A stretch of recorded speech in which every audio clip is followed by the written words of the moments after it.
atzean badago aspalditik egiten diren erritu batzuk, udaberriagaz, naturagaz, emankortasunagaz lotuta dagozanak.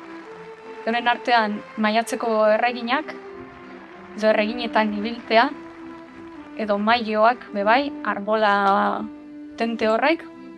Euskal Herrien erreginak edo euren ohitura gorde izan da batez be Nafarroako iparraldean, bastan inguruen, baina zabalau egongo ziren seguruenik, Aita Donostia be jasota dauka Imotz inguruan be seguruenik egingo zala eta Iruña inguruan be bai.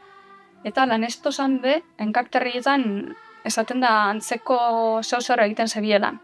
Andamarik jaso ebana, edo martxan jarri ebana, ja aurretik jasota gozan dokumentuetan oinarrituta dau, 1973an be horren inguruko lanak egin ziran, arraiotzen, Burlatako dantza taldea jaso eban arraiotzekoa berpiztu egin eban, zeberez azkenengoz 1926an egin zan, orduan gerra zibilan ostean galdu egin zan, eta 80. hamarkadan edo hortik berreskuratu egin eben, eta antza bi erregina joaten ziren, eta erregina inguruko neskak bebai, eta neska honek izate ziren panderoagaz eta kantuan egiten ebenak, eta erreginek jantzan. Dana joate ziren zuriz, lora zapainuta, koloretako zintakaz sorbaldatik garriraino, eta arraiotzekotik aparte, arizkunen be egiten izan, eta hango dantza taldeak berreskuratu eban, antza 1923an egin zan azkenengoz,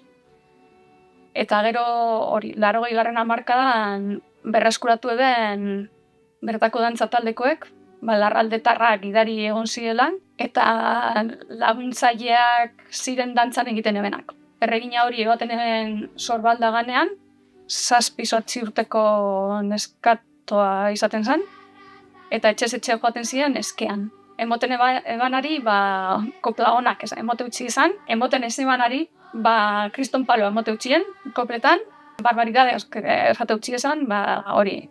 Ojala lepasurra utxiko bazen duen, eta espaiatzun konponduko, eta holako gauzak, eta benetan esaten dabe, igual orduan hain barneratuta egoan eurek gizartean onerako zan zeu-zer egiten ebelan, karo, ez emotea zan naturan kontra eta komunidadean kontra egitean, eta orduan horreriz palo emoten jakon. Andarmari taldea Galdakon hasi zan ohitura hau egiten 1980an, udabarriko emankortasunaren ohitura hau mantentzearren eta hemen be ezagutzera emotearren, lehengo urtean neskato pilo bat atara zan, eta ezain neskato hasi gara bebai, jarek lagunduteko bidean bebai. Orduan, komitiba oso zabala izan zan, gero saiatu gara holantxe mantentzen, eta horretarako eskoletara bialdu izan deialdiek, Andarmaritik kanpoko neskatu hori be aukera emoteko parte hartuteko, erritu honetan. Hasi ginean domekaz egiten gendun, hala jasota egoalako dokumentuetan, moldatzen joan gara, errazagoa zalako zapatuetan egitea, eta jente gehiago ikusten endurako kalean hau ikusteko prest, zapatuan egin ezkero. Andarmarin kalizkale goazenean, eskuradeko guzen instrumentoak egiten doguz, akordeoiak, trikiaz, beho izan dugu, biolina, flauta, baina batez be ohitura hau panderoagaz eta kantuagaz egin da. Bere sasoian esan erabiltzen beste instrumenturik.